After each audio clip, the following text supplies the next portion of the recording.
Hello, welcome back to English class. Let's study with your English teacher.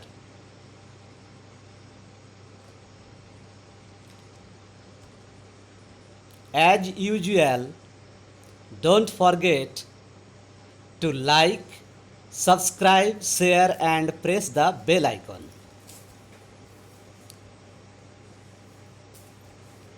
Today we are on the second part of the portrait of a lady, and its writer is Khushwant Singh.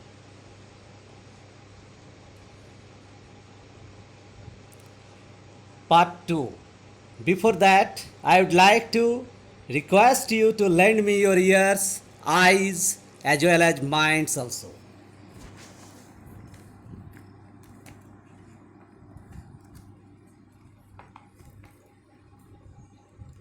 Text. When my parents were comfortably settled in the city, they sent for us.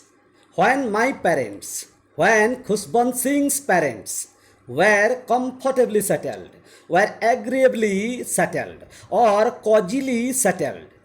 Comfortable is adjective, and here adverb is used comfortably.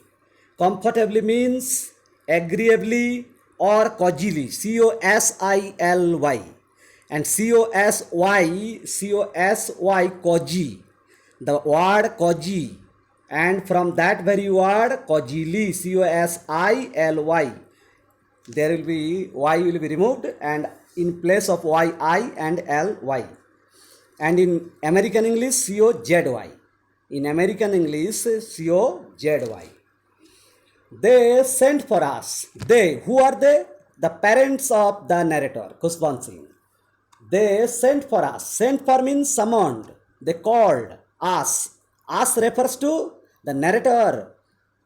Us refers to the narrator's grandmother and the narrator. That was a turning point in our friendship. My dear students, that was a turning point in our friendship. Whose friendship is referred to here? The friendship in between grandmother and grandson Khushbant Singh is referred to here. And why has it termed it as turning point? It is turning point because there has been a change in the course of their relationships. That means it brought a change in the course of their relationships. That's why it is a turning point. And this is the third phase of their relationships. In the previous part 1, we discussed first two phases, and today we are in the phase of the relationships in between grandmother and Khushwant Singh.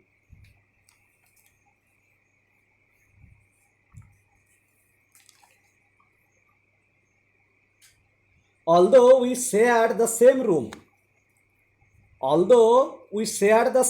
where?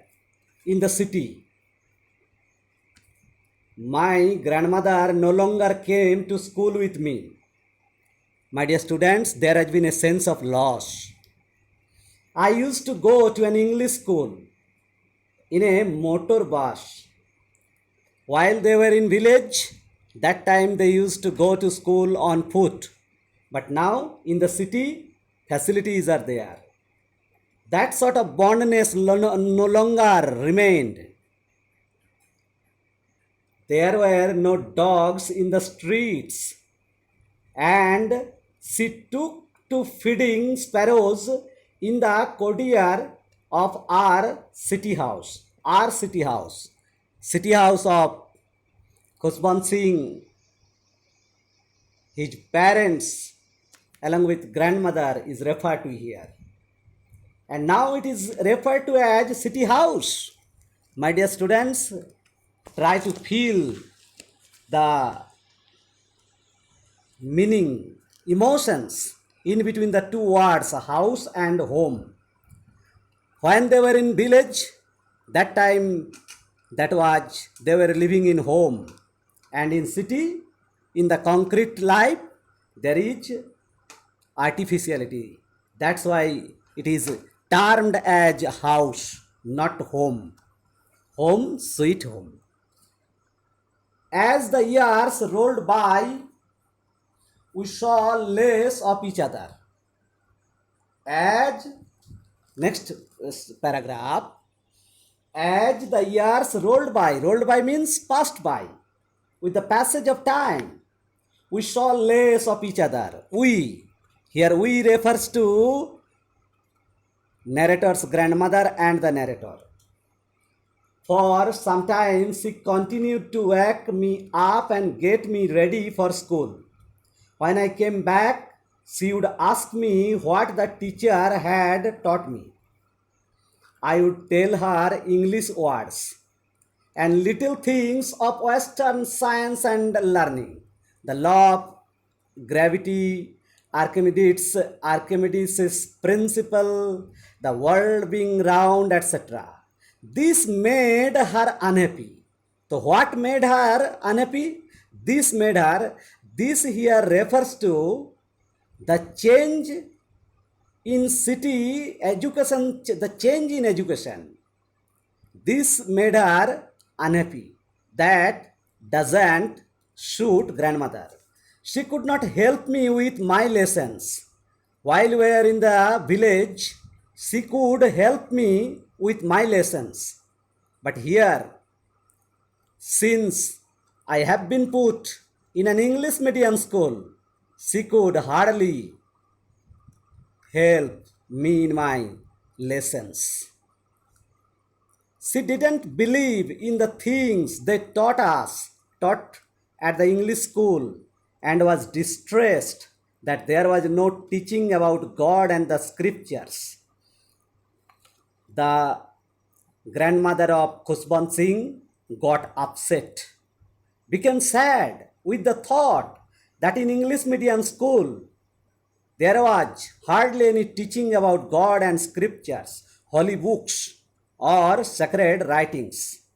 My dear students, here grandmother laid stress on spiritual quotient. As long as there is no teaching about God and scriptures, so most that spiritual quotient cannot be nurtured. So there has been absence of many things. So this is the difference between the schools in village and schools in city. One day I just informed her, I declared that we were being given music lessons. What information did I impart before my grandmother? That we were being given music lessons. My dear students, here passive voice is used. You should take care of the passive voice because here action is important. The doer is not important. What should be the active voice? The school was giving us music lessons. The school was giving us music lessons. She was very disturbed. My grandmother was very upset. To her, music had lewd associations. According to grandmother, music had nothing to Western music had nothing to do with anyone's emotional or spiritual quotient. To her, she believed that music, Western music, had lewd associations, indecent association, connections. What type of connections? Indecent associations, connections. My dear students, don't consider that grandmother didn't like song. Understood? Western music had lewd association, indecent relationship, and it doesn't mean that grandmother didn't like music. And she was very much concerned about the future of her grandson Because in such an institution where there is no teaching of God and scriptures, and they were taught even music, what type of music? Western music. And such type of musics have nothing to do with, nothing to do as far as anyone's nurturing, proper nurturing is concerned. That's why she became worried, she became upset, she became sad. And as far as music is concerned, music is a vital part of different moments of human life. It spreads happiness and joy in a person's life. Music is the soul of life and gives immense peace to us. In the words of William Shakespeare, if music is the food of love, play on. Give me excess of it.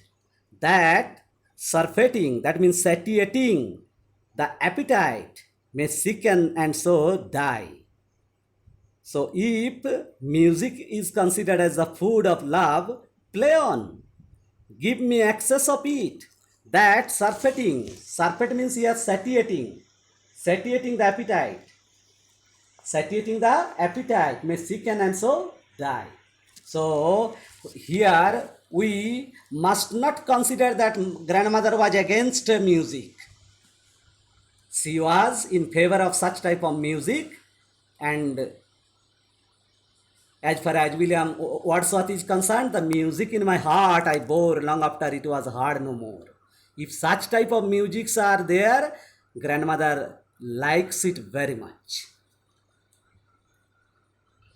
It was the monopoly of harlots. It was the monopoly. It was the monopoly of harlots.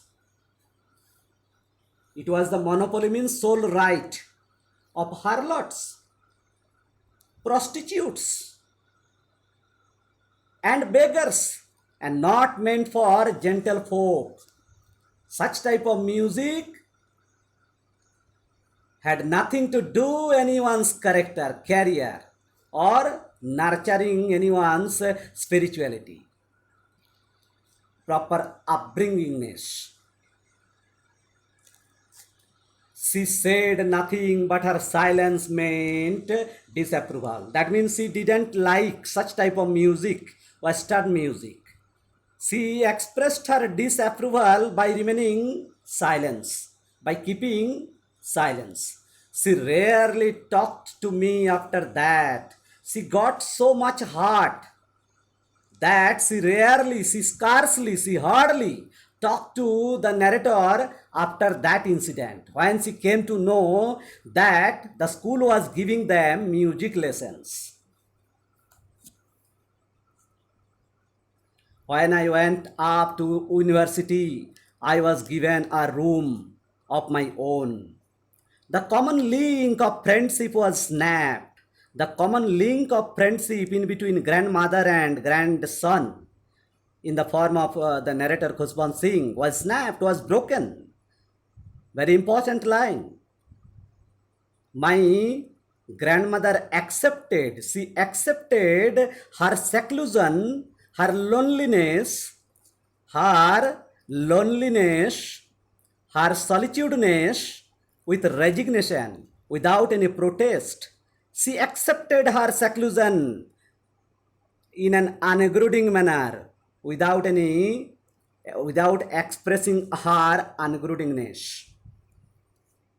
She rarely left her spinning wheel to talk to anyone. After that, she recursed on spinning wheel, and she rarely talked to anyone.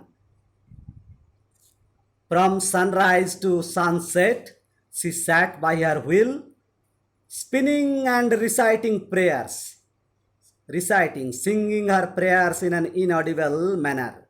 Only in the afternoon she relaxed for a while to feed the sparrows. Again, we find her to be very much religious. This is spirituality, my dear students. Understood? Love for animal, love for birds. If you have such type of tender heart, that means you are spiritual. That means you are religious.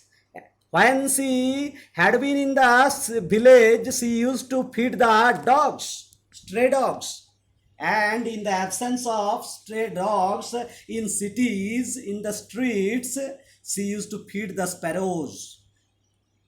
While she sat in the veranda, veranda is the word,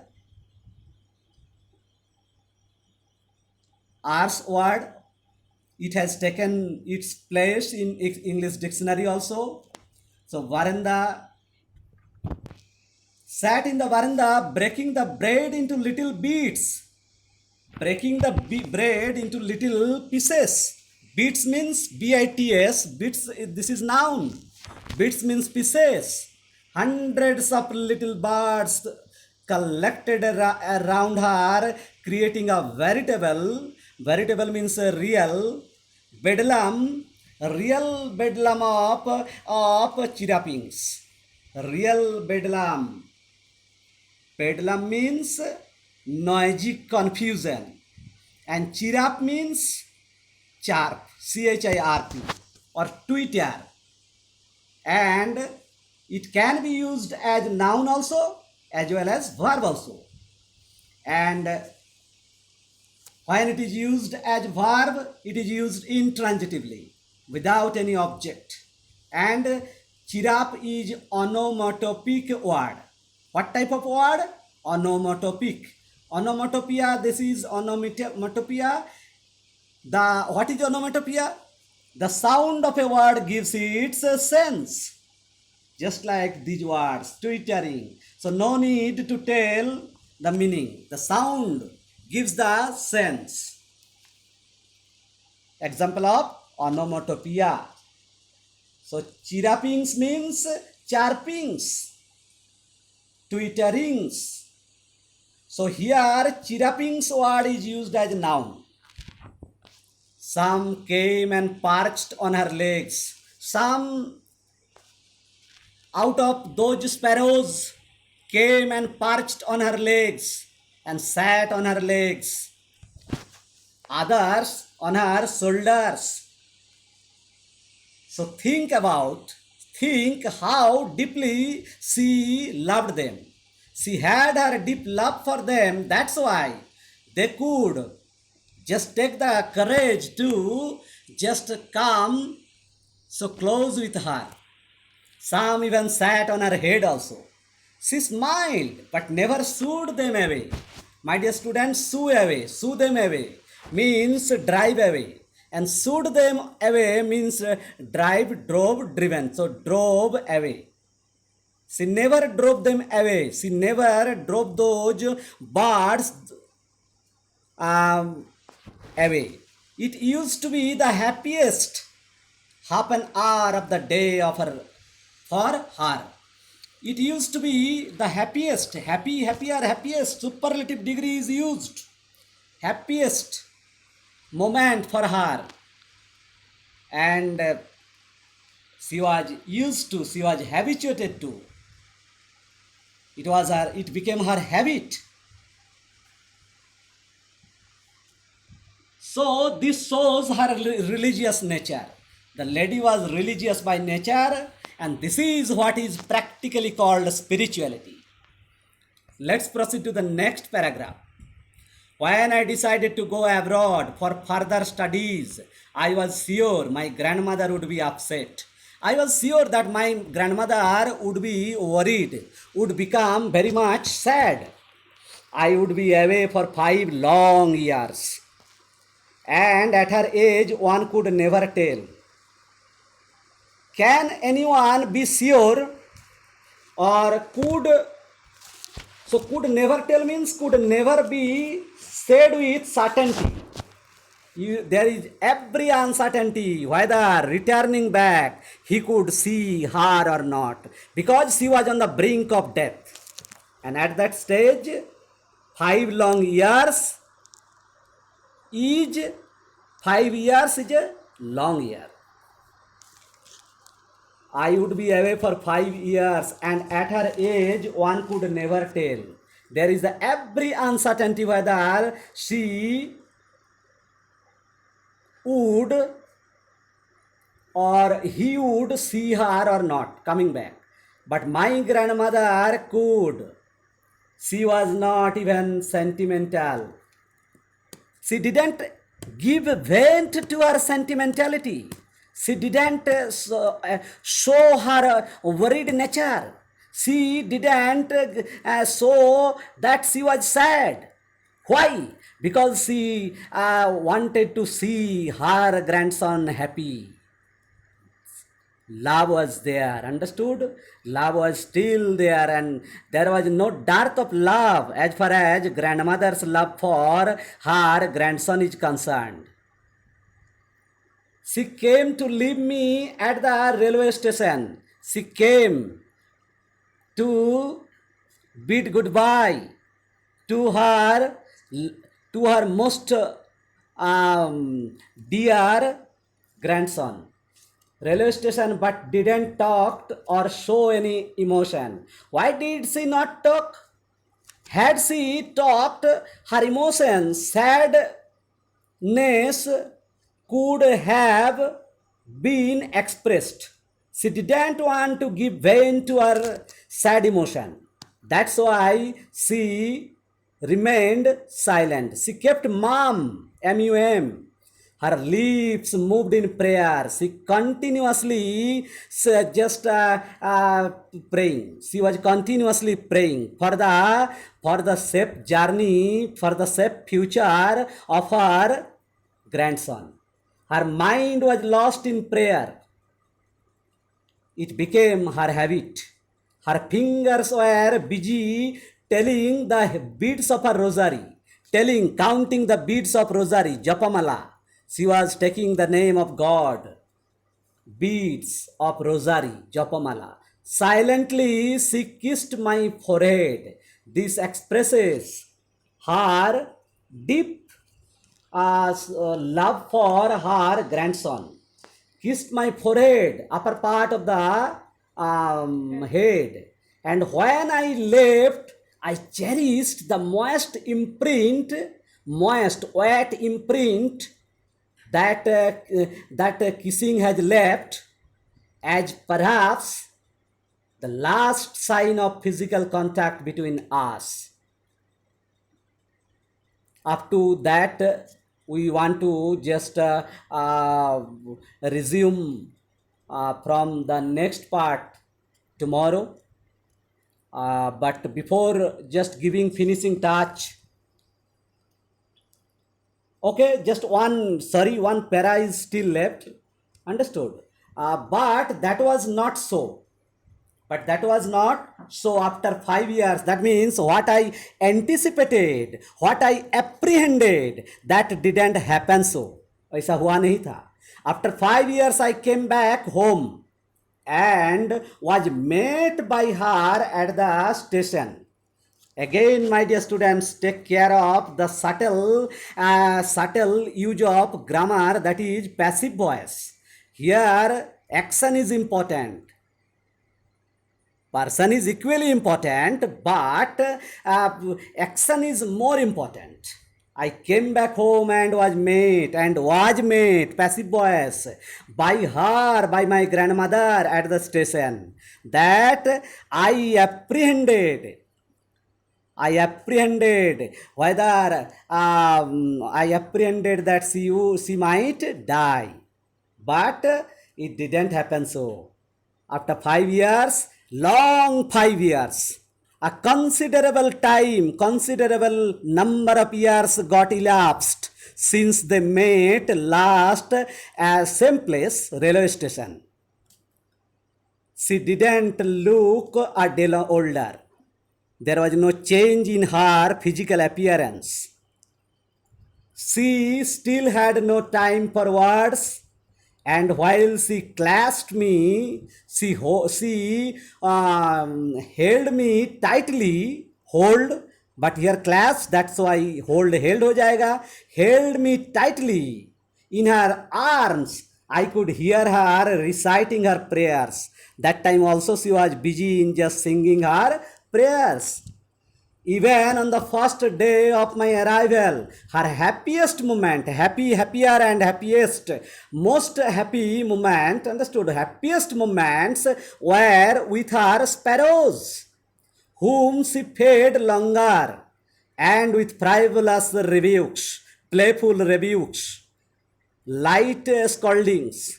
She expressed her love for the sparrows by rebuking. So let's stop here, and tomorrow we will resume from where we are just going to stop. But before that, I would like to infer the word meanings of some difficult words. So let's discuss word meaning. Already we have discussed, but just to so that these words will linger in your mind for a long time, linger in your mind. The music in my heart I bore long after it was heard no more. That's why I would like to just infer the meaning of those words which we already have discussed. First word, that is settled. Settled means established. Next word, sent for, called or summoned.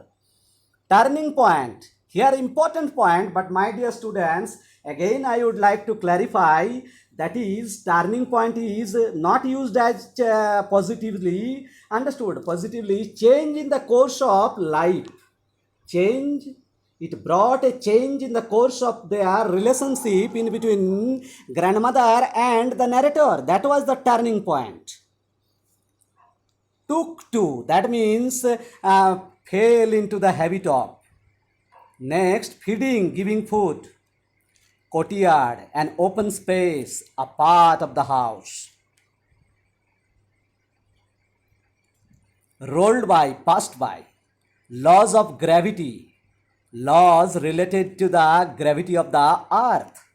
Archimedes, a great ancient Greek scientist.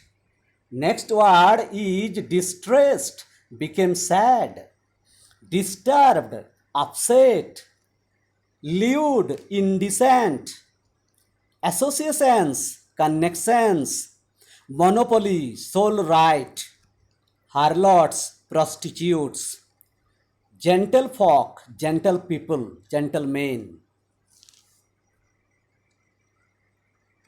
Disapproval, disagreement, rarely, not common, hardly. Snapped means broken. Seclusion, loneliness or solitudeness.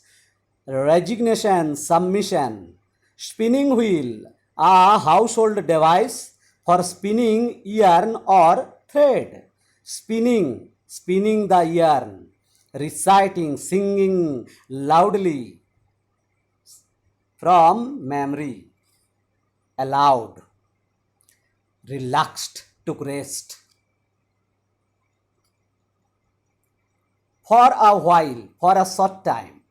Beats, B-I-T-S, beats means pieces, noun. Veritable means real. Bedlam, noisy confusion. Parched, sat. On this, at this point, parched, I would like to just tell you that skylark, as far as Shelley's skylark is concerned, skylark cannot perch on the branches of tree because skylark does not have claws. Next, shooed them away, SHOOED. By using this elision mark or apostrophe mark, the letter is deleted. So this is shooed them away, past tense. That means drove away. It should be drove away.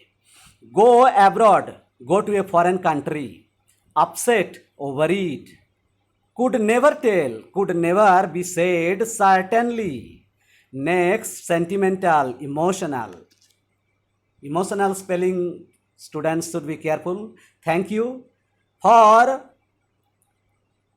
you have listened to me with so much patience. Thank you.